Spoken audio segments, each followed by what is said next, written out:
নমস্কার সকলকে। কেমন আছেন আপনারা? আশা করি সবাই ভালো আছেন। আজকে আমি কথা বলবো উড়িষ্যার গঞ্জাম জেলার পাহাড়ের মাঝে অবস্থিত তপ্তপানি টেম্পল, একটি রহস্যময় ও পবিত্র স্থান।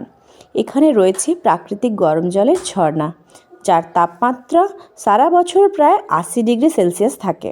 এই স্থানটি মা কান্ধুনী দেবীর মন্দির হিসেবে পরিচিত। ভক্তরা এখানে আশীর্বাদ নিতে আসেন এবং বিশ্বাস করা হয় এই গরম জলে স্নান করলে রোগব্যাধি দূর হয়।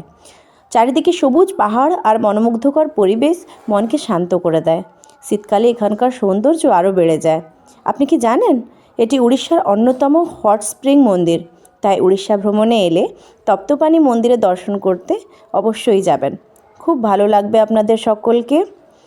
ভিডিওটা দেখার পর আপনাদের যদি কোনো কোশ্চেন থাকে, কোনো প্রশ্ন থাকে, তাহলে আপনি অবশ্যই আমাকে জানাতে পারেন কমেন্টসের মাধ্যমে। ধন্যবাদ সকলকে।